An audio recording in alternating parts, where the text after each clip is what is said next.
Je vous invite à vous lever. Personne n'a jamais vu Dieu, mais le Fils unique, qui est Dieu et qui vit auprès du Père, nous l'a fait connaître. Par Jésus, le bien-aimé du Père, Dieu nous offre sa grâce, sa paix et sa joie. Amen. Je vous prie de vous asseoir. Soyez les bienvenus en ce temple où nous nous remémorons les engagements sociaux des communautés chrétiennes. La diaconie est la mise en œuvre de l'évangile de Jésus-Christ au service de la personne, notamment des plus démunis. Mais elle est beaucoup plus vaste que caritative. Elle touche et fonde toute vie chrétienne.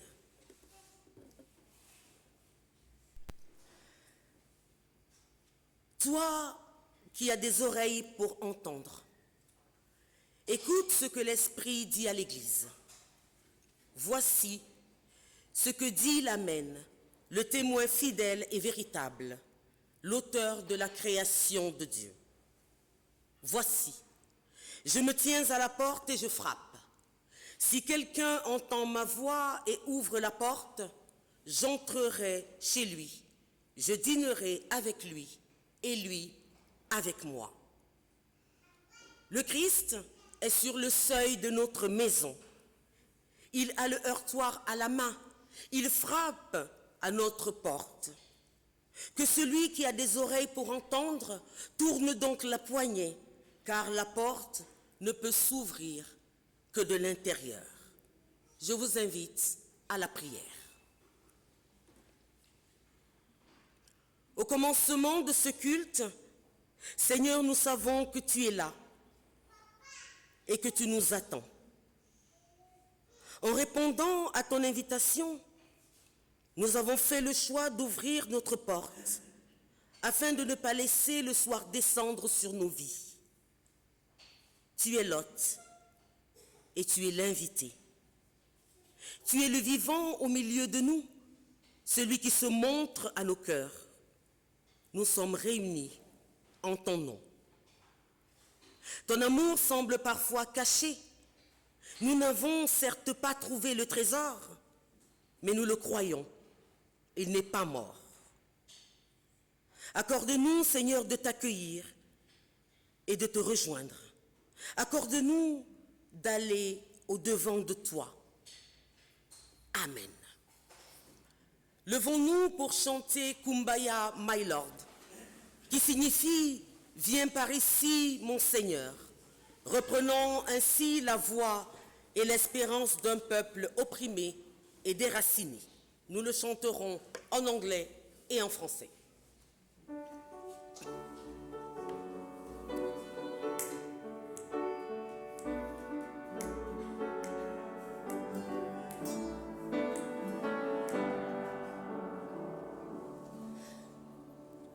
Kumbaya, my Lord, Kumbaya,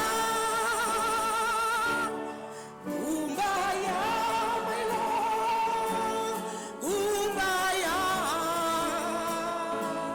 Kumbaya, my Lord, Kumbaya, oh Lord, Kumbaya.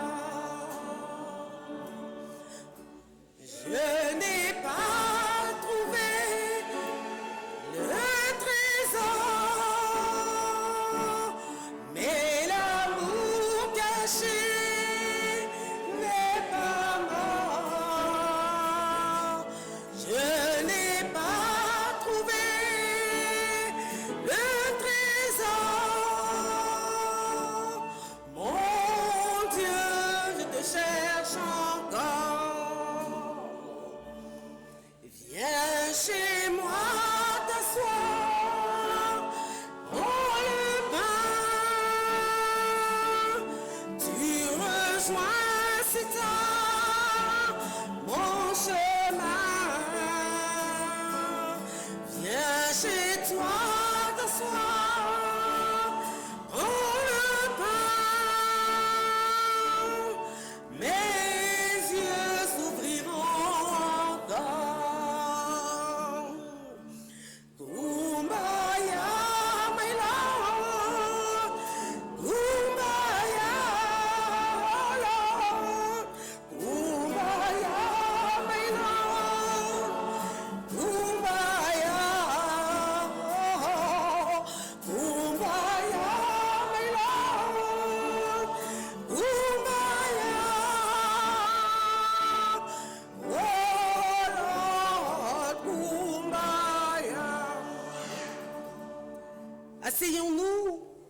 accueillir le témoignage de Pascal Guézen en guise d'introduction à la louange.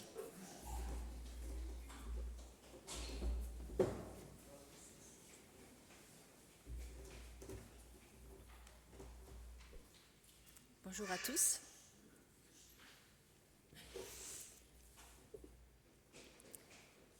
Enfants de tout pays, enfants du Congo, d'Ukraine, de Russie, d'Arménie, du Bangladesh, du Centrafrique. Ils ont tous entre 7 et 15 ans.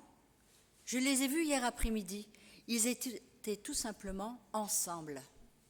Ils jouaient ensemble, ils riaient ensemble, partageaient le goûter ensemble, papotaient et se chamaillaient.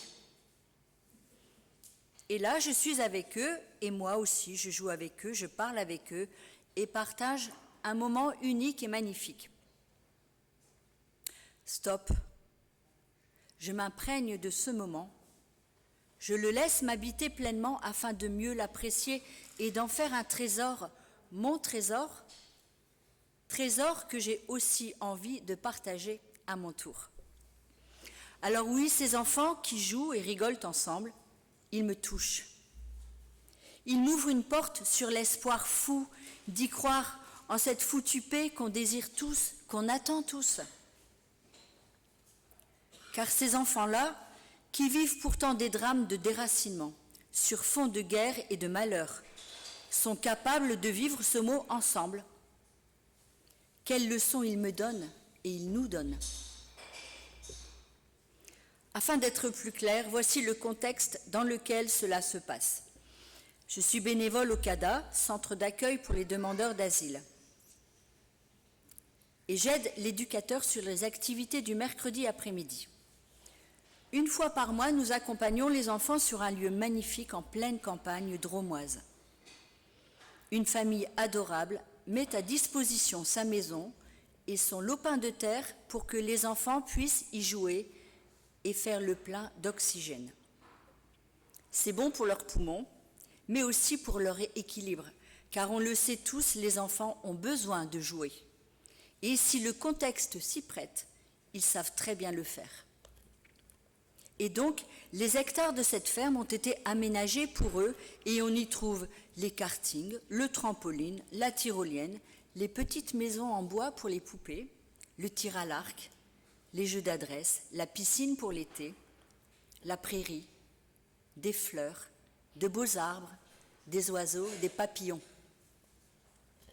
Bref, c'est un petit coin de paradis où hier, 17 enfants se sont retrouvés et ont déclenché chez moi un pur moment d'émerveillement aux couleurs vives de l'espérance.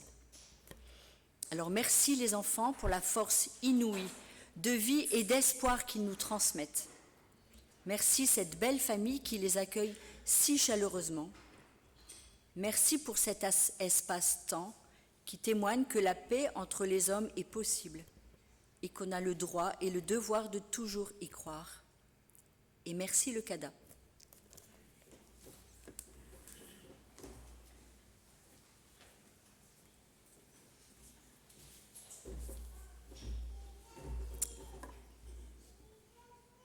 Ensemble, nous louons le Seigneur. Je vous invite à vous lever. Père, nous savons que ton accueil, que de ton amour, toi que nous connaissons si peu,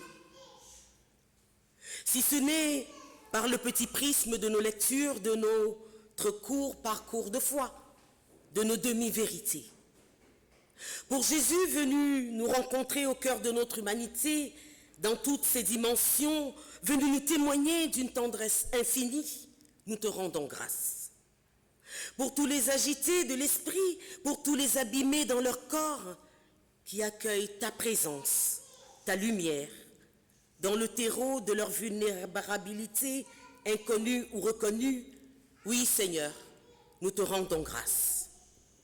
Pour les témoins de vie que tu appelles à la rencontre de ceux qui pleurent, de ceux qui cherchent, de ceux qui souffrent, de ceux qui passent de la désespérance à l'espérance, nous te rendons grâce. Et pour tous ceux qui, de jour en jour, d'année en année, donnent de leur temps et de leur amour. Seigneur, toi qui cherches tes enfants, où qu'ils soient, nous te rendons grâce. Et nous chantons.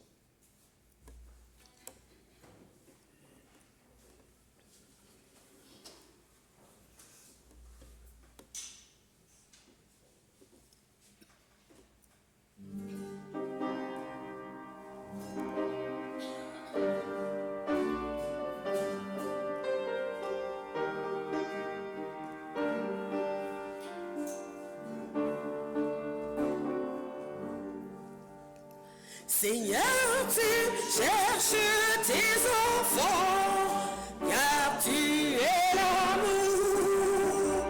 Tu veux unir tous les vivants grâce à ton amour. Oh Seigneur, Seigneur, Seigneur, oh, prends ton Église, tous nos frères de la terre, dans un même amour. Seigneur, tu sauves de la mort, car tu es l'amour. Fais-nous les membres de ton corps, grâce à ton amour. Et oui, Seigneur,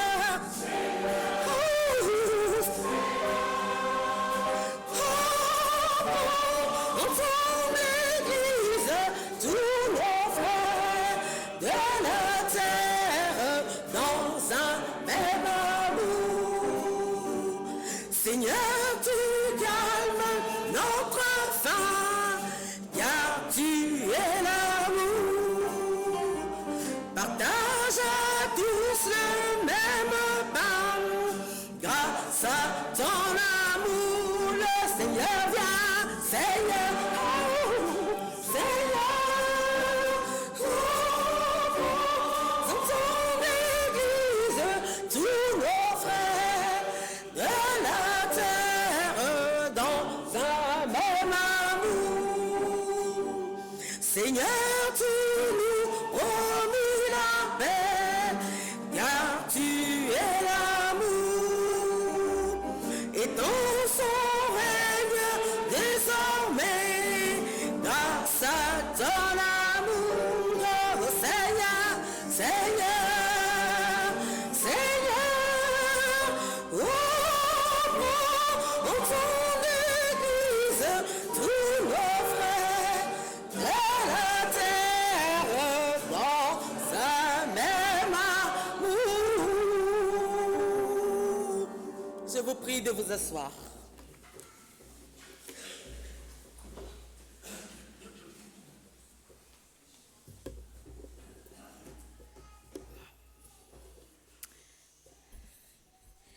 Un enfant noir, à la peau noire, aux yeux noirs, aux cheveux crépus et frisés, est un enfant. Un enfant blanc, à la peau rose, aux yeux bleus ou verts, aux cheveux blonds ou raides, est un enfant. L'un et l'autre, le noir et le blanc, ont le même sourire quand une main leur caresse le visage, quand on les regarde avec amour et leur parle avec tendresse. Ils verseront les mêmes larmes si on les contrarie, si on leur fait du mal. Il n'existe pas deux visages absolument identiques.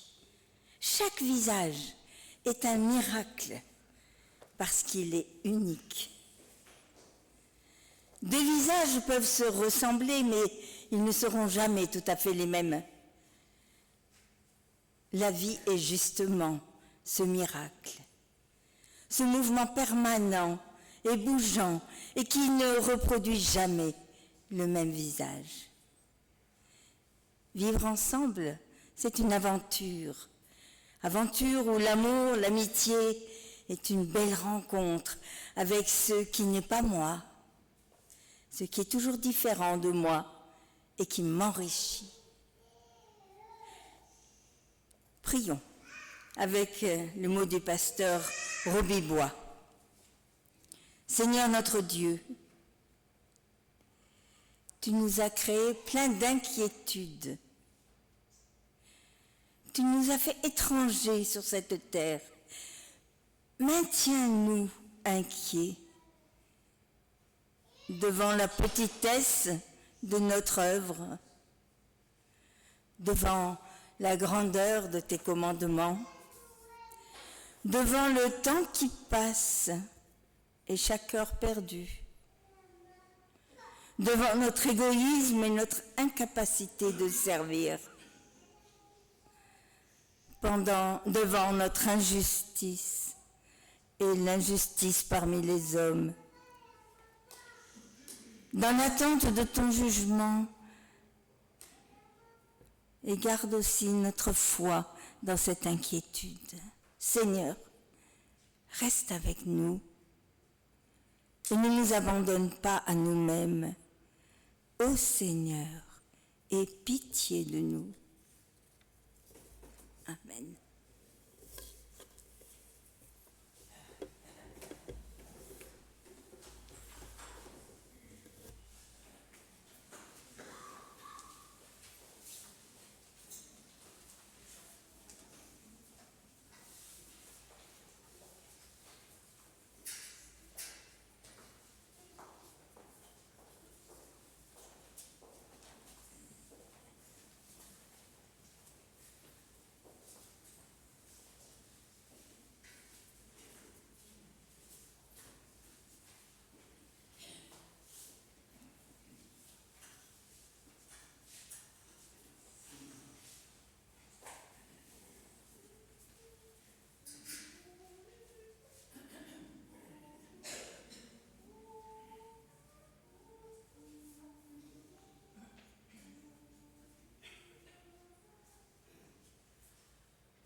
Pour accueillir la parole de grâce et de pardon, je vous prie de vous lever. Ne soyez pas tristes et sans espérance, parole de Dieu. Dans le visage de Jésus, le Fils en qui j'ai mis toute ma tendresse pour vous, je vous ouvre un chemin et un demain. Écoutez et vous vivrez. Là où vous êtes fatigués, je vous donne la paix. Là où vous avez peur de manquer, je vous ouvre au don. Là où vous vous absentez, je suis présence. Ne soyez pas tristes et sans espérance. Parole de Dieu. Mon pardon déjà vous a rejoint. Écoutez et vous vivrez en homme et femme libres. Amen.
Asseyons-nous pour un temps de la parole.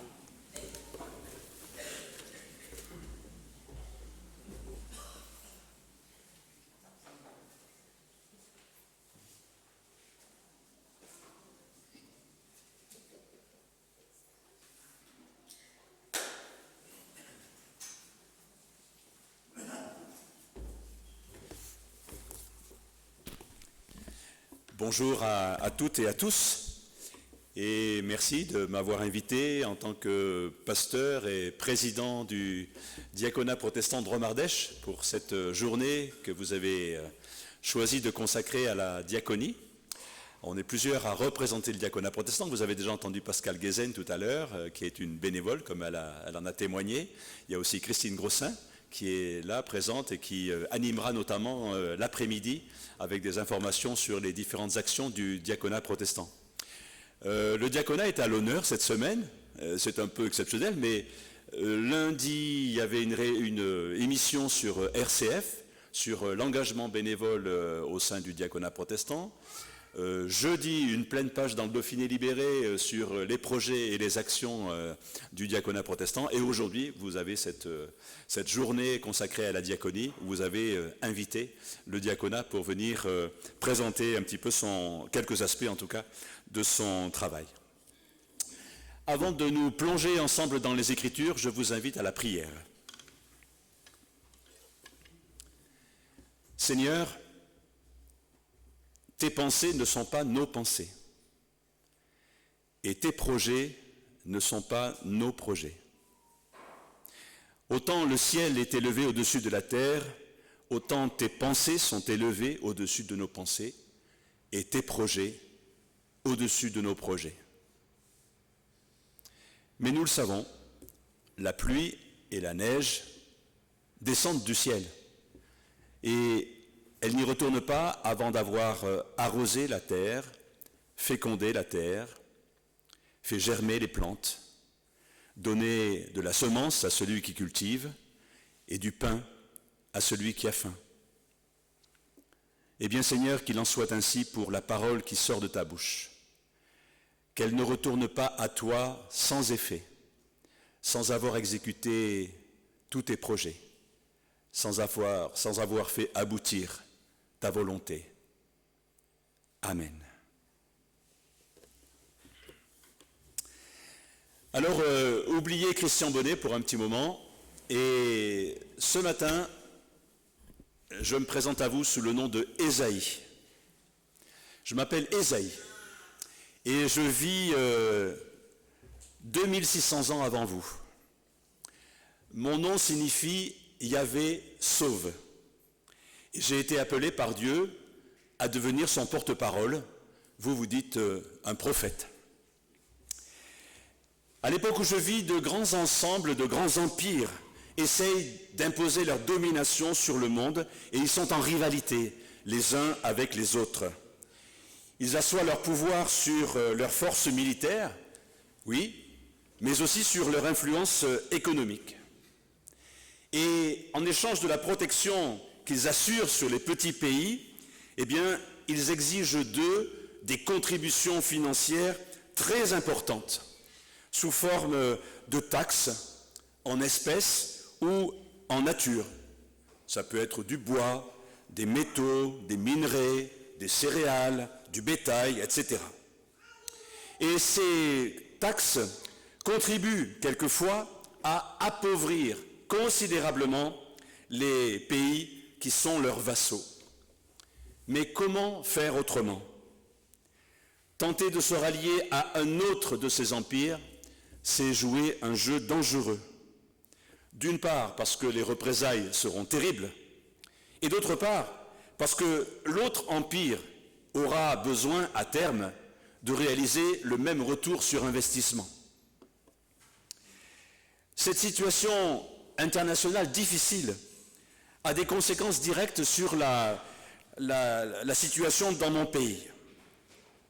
Certains, parmi nous, rêvent encore que notre petit peuple pourra un jour se libérer de la tutelle de ces empires et retrouver son indépendance.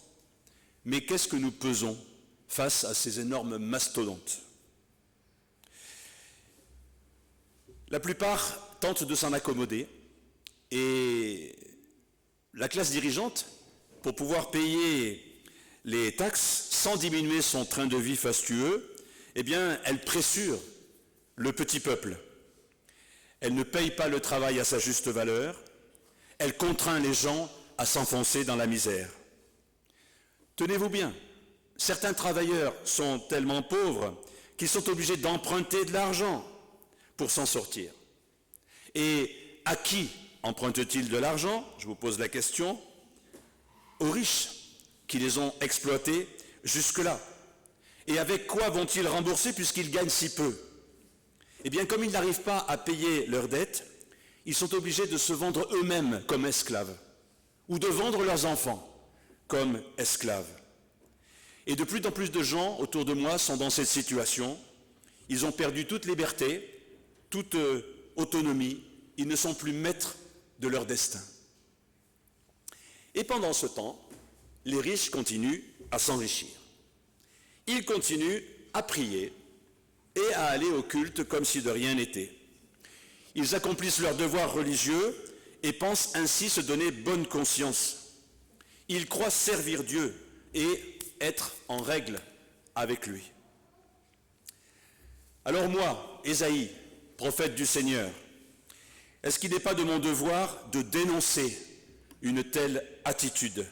Oui, je me sens poussé par Dieu à dénoncer l'extension abusive des grandes propriétés et des grosses fortunes.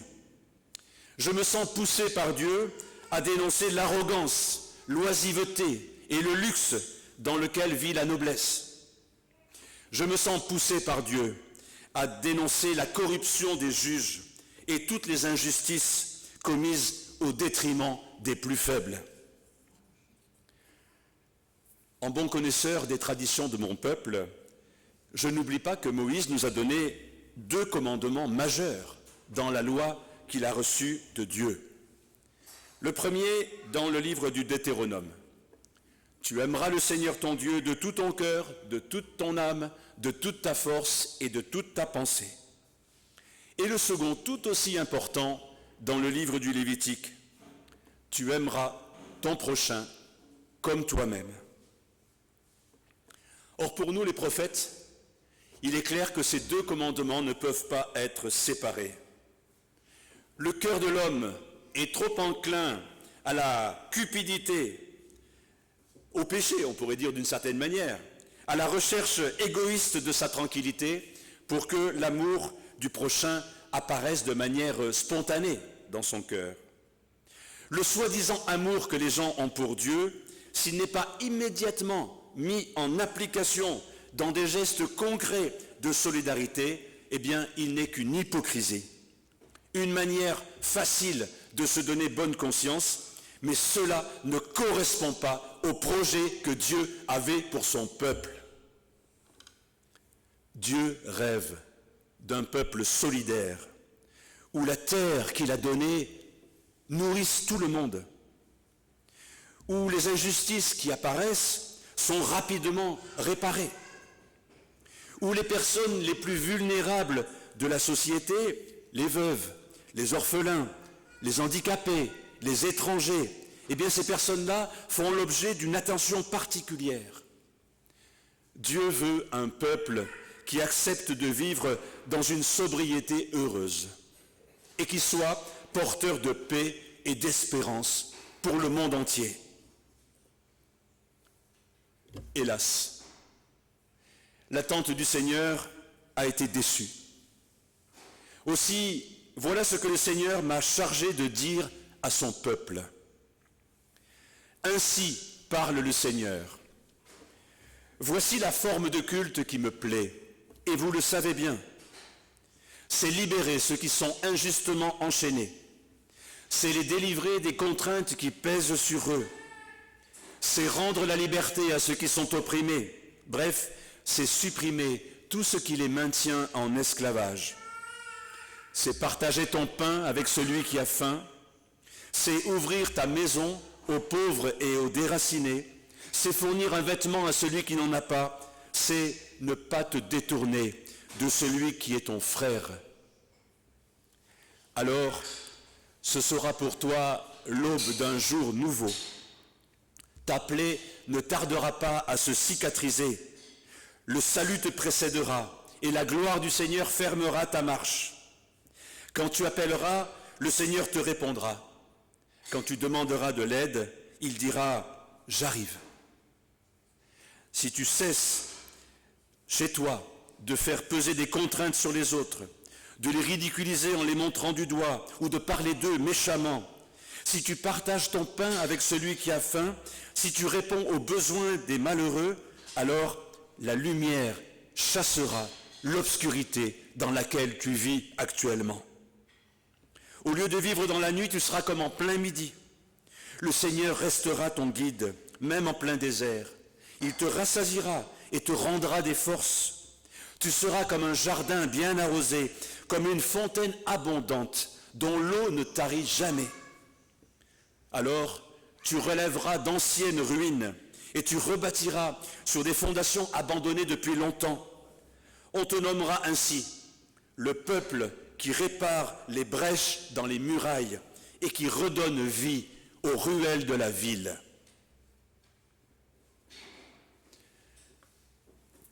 Vous remarquerez que moi, Ésaïe, je n'annonce pas un message de jugement et de malheur. Bien au contraire. J'ai la conviction que le Seigneur croit en nous. Il croit encore à notre capacité de changer, de convertir nos cœurs. et d'avoir enfin une foi adulte qui prend ses responsabilités, qui produit des gestes de partage et de solidarité, une foi qui se met en pratique dans la vie de tous les jours et qui transforme les relations que nous avons avec les autres. J'ose croire, comme mon Seigneur, que changer nos cœurs, c'est le commencement pour changer le monde. La religion ne doit pas être un vernis passé sur des vies étriquées et égoïstes. La relation que nous avons avec Dieu doit avoir une influence sur nos choix de vie, sur nos ambitions, sur la manière de gérer notre argent, sur la relation que nous avons avec les autres, avec nos employés, si nous en avons, sur la manière dont nous exerçons l'hospitalité. Le culte que Dieu aime doit être clairement orienté vers la libération du prochain, vers la recherche d'une sécurité pour tous, dans toutes les couches sociales et à tous les âges de la vie.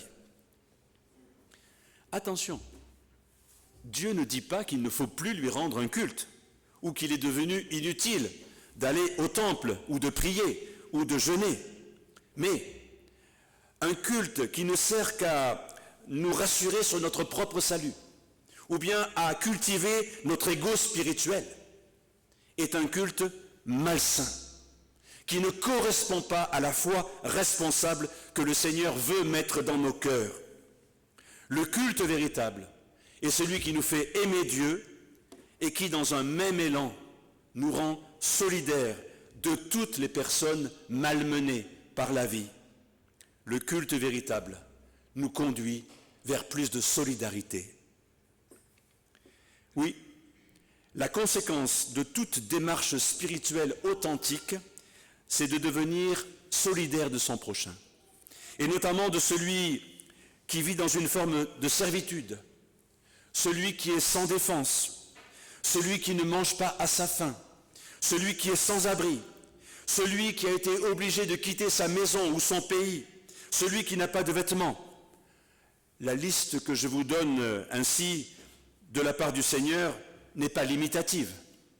Le Seigneur compte sur vous, sur votre esprit d'analyse, sur votre discernement, pour discerner justement à votre époque quelles sont les personnes qui ont besoin de votre aide.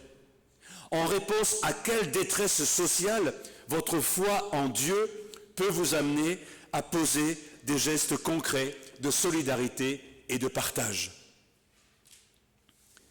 Ne vous détournez pas de ces détresses.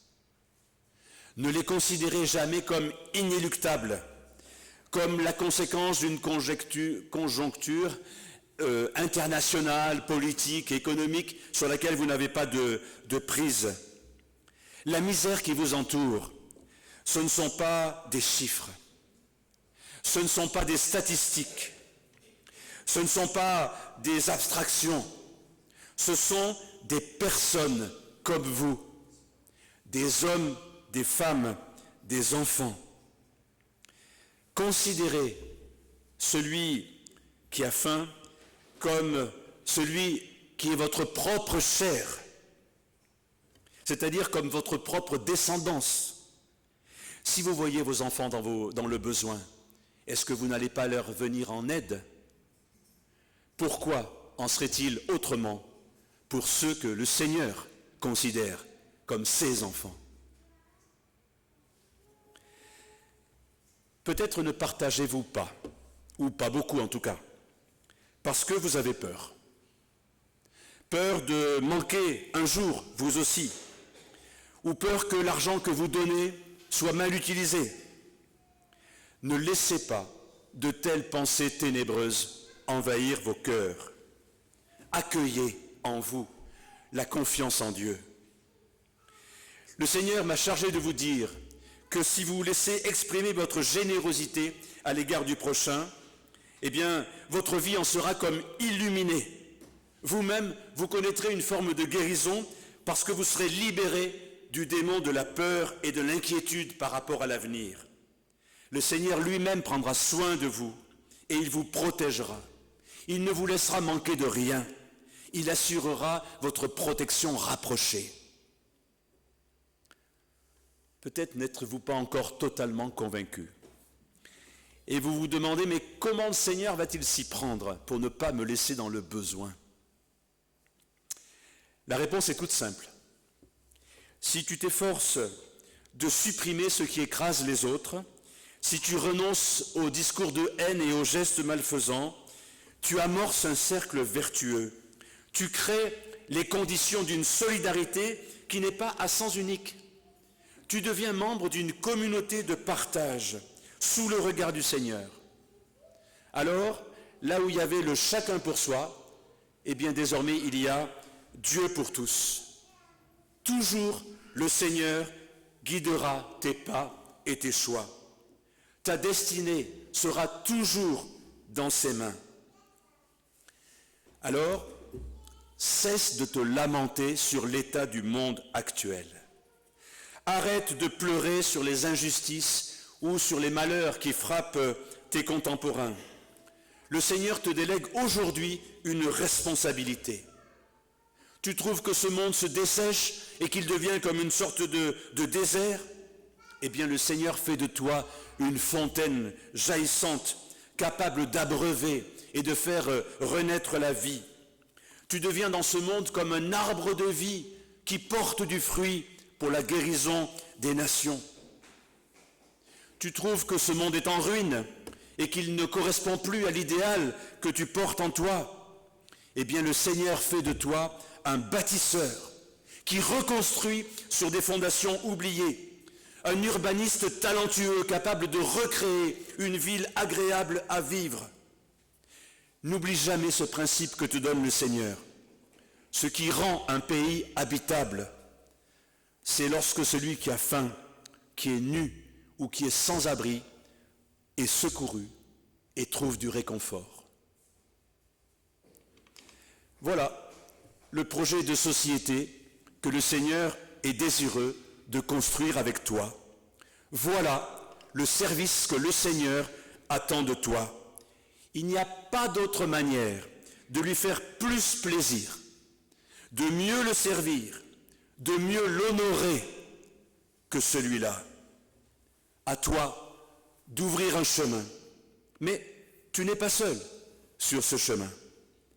Le Seigneur te donne des frères et des sœurs animés par la même conviction. Ensemble, vous pouvez vous organiser pour être encore plus efficace, pour exercer cette solidarité non seulement autour de vous, mais jusqu'aux extrémités de la terre. Et alors, la gloire du Seigneur apparaîtra et tous les habitants de la terre la verront. Tel est le message que le Seigneur m'a mis sur le cœur de vous apporter aujourd'hui. Et j'espère que vous l'entendrez malgré les 26 siècles qui nous séparent. Signé Ésaïe.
Asseyons-nous pour confesser notre foi avec le message de l'Assemblée générale du DEFAP.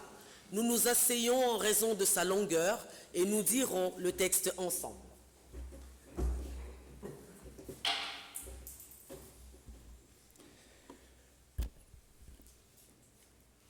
Tu te heurteras à une mission impossible si tu crois pouvoir bouleverser des habitudes sans te laisser toi-même bouleverser. Si tu crois que le projet auquel tu travailles doit d'abord te procurer une satisfaction personnelle. Si ton savoir-faire ou tes beaux discours l'emportent sur ton savoir-être et ta capacité d'écoute. Si ton horizon se limite à tes seules relations privilégiées, directes ou à ta tradition particulière. Si tu te contentes de parler sans risque ou de te taire sur les violations des droits de l'homme et les atteintes à sa dignité de créature. Tu entreras dans la joie d'une mission possible quand, au lieu de t'attendre à être accueilli, tu te fais toi-même. Si au lieu de demander d'être compris, tu cherches toi-même à comprendre. Quand l'autre aura vraiment sa place à côté de toi, que vous pourrez donner et recevoir l'un de l'autre et qu'ensemble, vous saurez agir solidairement. Quand tu peux prier les yeux ouverts sur ta propre pauvreté et rejoindre ainsi celle de tous les hommes. Quand, rencontrant sur ta route ceux qui luttent pour la justice et la liberté, tu échappes au piège de la neutralité. Quand refuses que la violence est le dernier mot et qu'alors le Christ devient par toi facteur de réconciliation et germe d'espérance. Peuple de Dieu, c'est à ce prix que tu accomplis ta mission et que tu as part à l'action apostolique, proclamant ainsi avec toute l'Église que Jésus-Christ est vie du monde. Amen.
C'est le temps des annonces.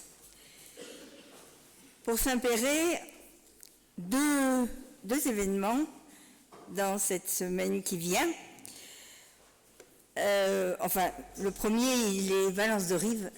C'est qu'il y a le conseil presbytéral mardi soir, et qu'on a vraiment besoin de votre soutien, de votre prière. Et le deuxième, c'est le vernissage de l'exposition qui aura lieu au temple de Guilherand-Grange. Il y aura un buffet dînatoire, une table ronde, comment vivre ensemble dans notre société fracturée, c'est bien la suite, avec les représentants des différents cultes. Et l'exposition, c'est Paroles communes. C'est un groupe qui se réunit sur Valence de Rive et qui a fait une exposition à 3 voix. Les musulmans, les chrétiens et les juifs. Et c'est vraiment une exposition qu'il faut voir parce qu'elle présente chacun dans sa vérité. Et puis dimanche prochain, le culte... Ah, pardon. Oui, d'autant plus que sur l'invitation que vous avez reçue, il y a une erreur.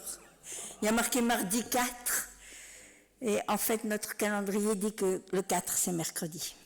Donc ça a bien lieu mercredi à 18h. Mercredi 4.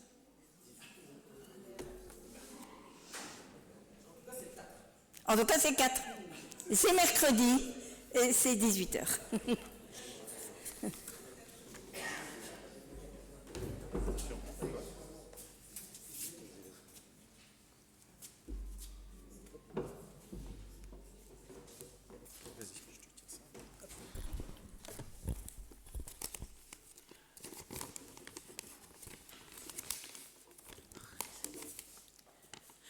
Alors, comme il était écrit tout à l'heure, être le visage du Christ pour son prochain. J'avais envie de vous partager cette journée un message pour les chrétiens persécutés dans le monde. Bien qu'on ait dit tout à l'heure que les hommes ne sont pas des statistiques, je vous rappellerai que 4849 chrétiens sont tués cette année 2025, essentiellement au Nicaragua, au Nigeria.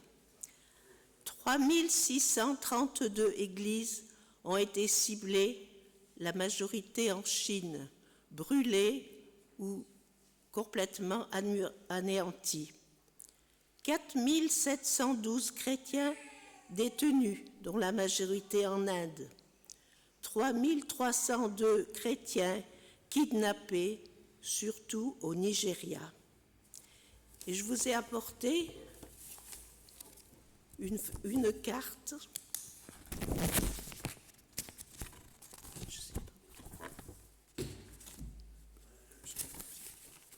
Voilà.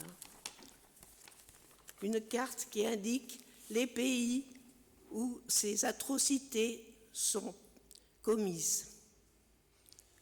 Merci de prier pour eux.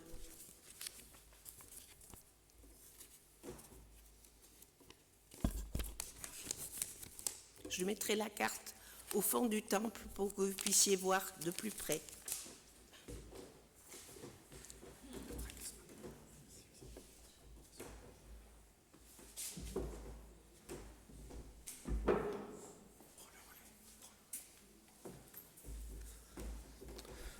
Bonjour.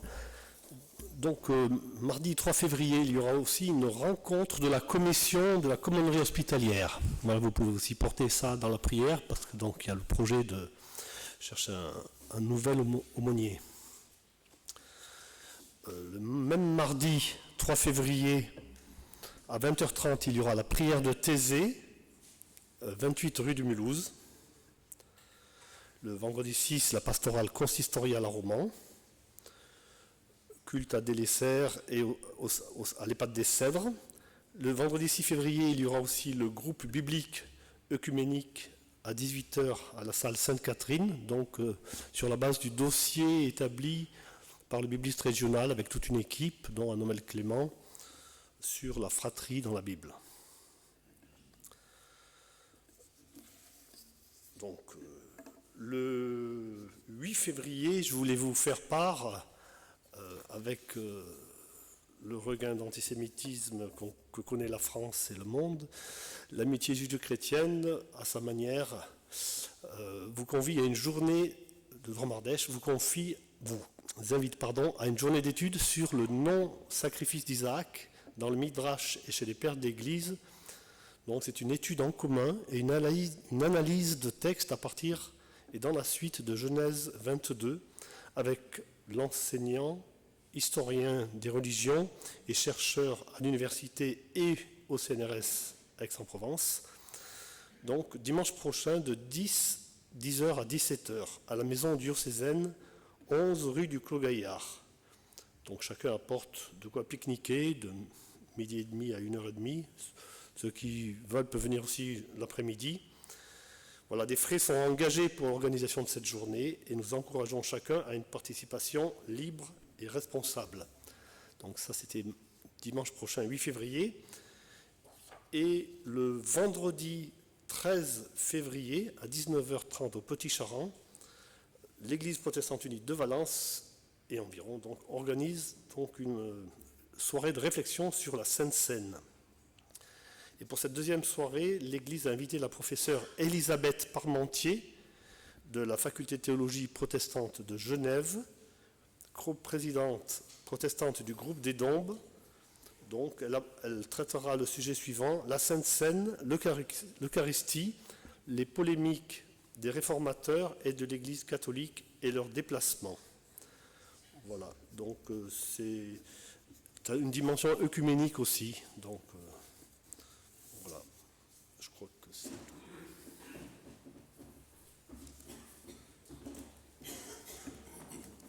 Juste donc pour Bourg-les-Valences, mais aussi un peu le consistoire, il y a le groupe de formation des prédicateurs et prédicatrices qui se retrouveront à Tournon le mercredi 4 février à 20h. C'est avec Joël Gézère et moi-même que nous formons ces prédicateurs. Jeudi 5 février à 9h, je participerai à l'Assemblée générale de l'Alliance évangélique rue Roger Saint-Lingros. Et à 20h15, il y aura la répétition de la chorale des Deux Rives. Si vous souhaitez venir étoffer un peu cette chorale, vous contactez Yvette qui se chargera de vous accompagner au besoin. Vendredi 6, nous aurons à 9h30 la pastorale du consistoire du Valentinois au Vivarais à Romans et dimanche le culte ici même à 10h. Merci.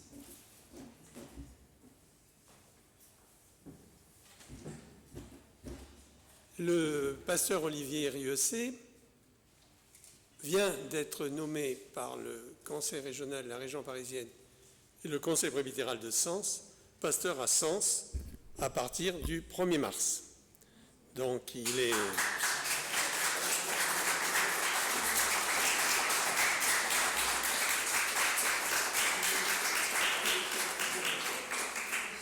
est parmi nous aujourd'hui, donc vous pourrez lui parler, et nous organisons le dimanche 22 février, après le culte au Petit Charan, comme tous les dimanches, un repas, puisque après, il quittera définitivement le presbytère de la Pérouse pour partir à Sens. Donc, dimanche 22 février, après le culte, déjeuner partagé avec Olivier, et ceux qui vont au culte dans leur paroisse peuvent aussi nous rejoindre pour le culte, pour le repas partagé ensemble.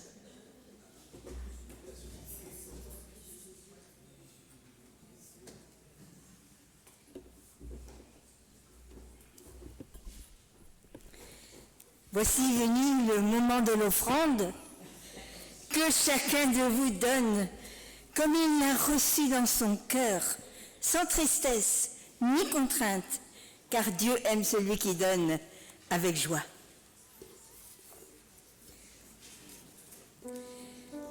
Pendant ce temps,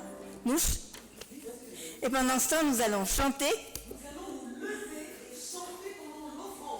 Tous unis dans l'esprit.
Nous reprenons le Créateur de la terre et des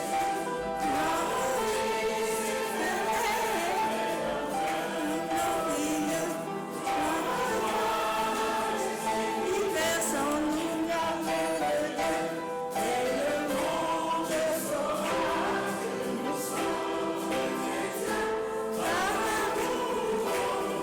tous sont empreints.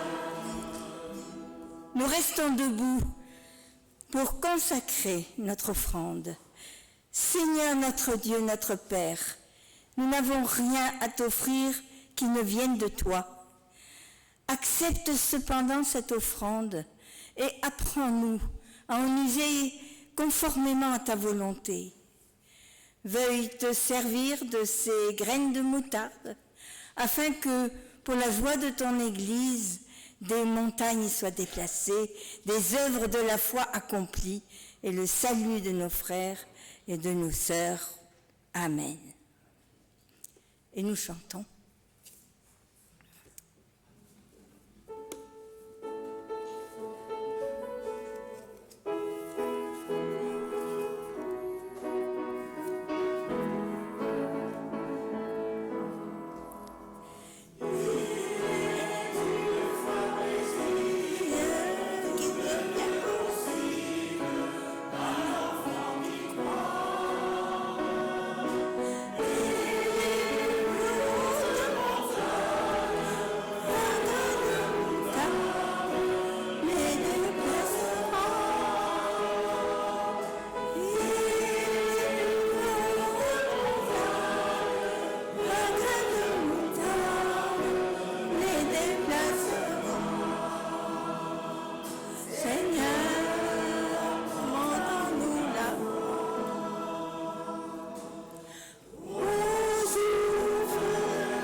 Asseyons-nous et prions à présent les uns pour les autres avec un texte du défunt.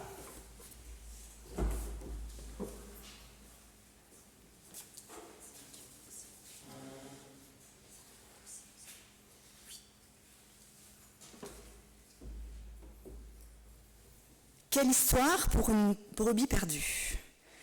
Après tout, perdre une brebis, quand on n'en possède plus de 100, ce n'est pas une catastrophe.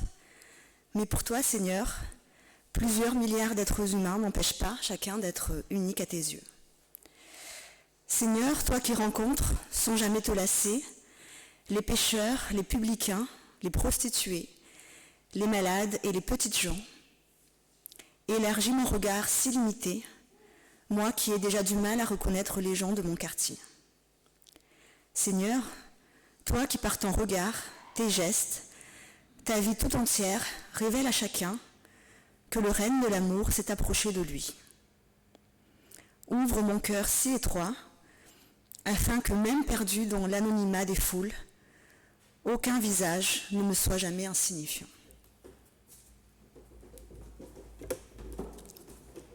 Seigneur, accorde-moi le courage de faire les premiers pas pour aller à la rencontre de tous les égarés. Égarés dans les déserts de l'alcool, les déserts de la prostitution et des prisons. Égarés dans les déserts de la solitude et de l'angoisse.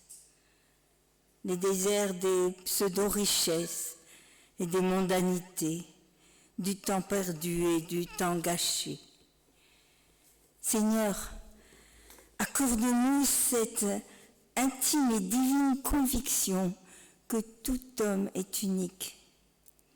Alors nous aurons le courage de sortir de l'ombre de nos cloches pour rencontrer tant d'hommes et de femmes exclus, déçus, sceptiques ou hostiles, qui vivent en marge de toute religion.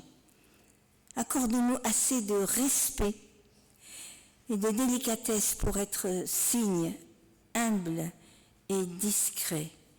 Pour eux aussi, le règne de ton amour est arrivé. Et ensemble, nous te disons, notre Père qui es aux cieux, que ton nom soit sanctifié, que ton règne vienne, que ta volonté soit faite sur la terre comme au ciel. Donne-nous aujourd'hui notre pain de jour. Pardonne-nous nos offenses, comme nous pardonnons aussi à ceux qui nous ont offensés. Ne nous laisse pas entrer en tentation, mais délivre-nous du mal, car c'est à toi qu'appartiennent le règne, la puissance et la gloire, pour les siècles des siècles. Amen.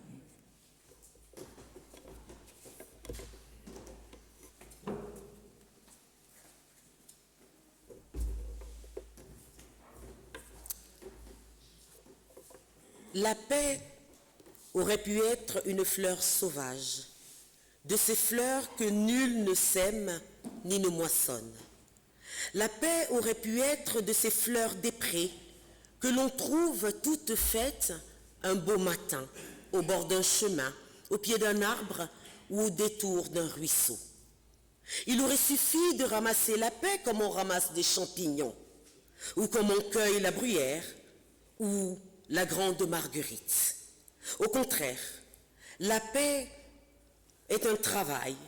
Oui, la paix comme on fait du blé. Il faut faire la paix comme il faut des années pour faire une rose, des siècles pour faire une vigne. La paix n'existe pas à l'état sauvage.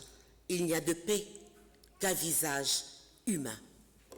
Je vous invite à vous lever pour accueillir la bénédiction de la part du Père.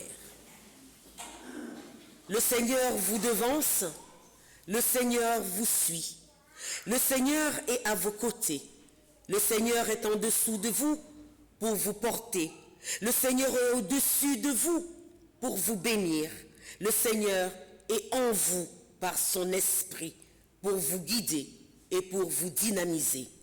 C'est vrai. Amen.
à dire merci à Christian, merci à Christine pour tout à l'heure, merci aux musiciens, et puis nous avons oublié un petit bout d'annonce de taille. Jean-Daniel, je t'en prie. Relative également au pasteur Olivier Rieussé, son culte de reconnaissance de ministère et la célébration liturgique sera organisée le dimanche 20 septembre à Sens et présidée par le président du conseil régional de la région parisienne. On peut. Voilà. Et le programme. Et donc, cet après-midi, voilà le programme. On a un apéritif là maintenant, repas tiré des sacs. Et puis, la suite, vous l'avez. Voilà. 14h, on reprendra pour une présentation et discussion avec Christine. Et puis, on va écouter que mènera le pasteur Roland Lep qui nous rejoindra tout à l'heure. Il est en solidarité dans une autre paroisse. Bon appétit. À tout à l'heure.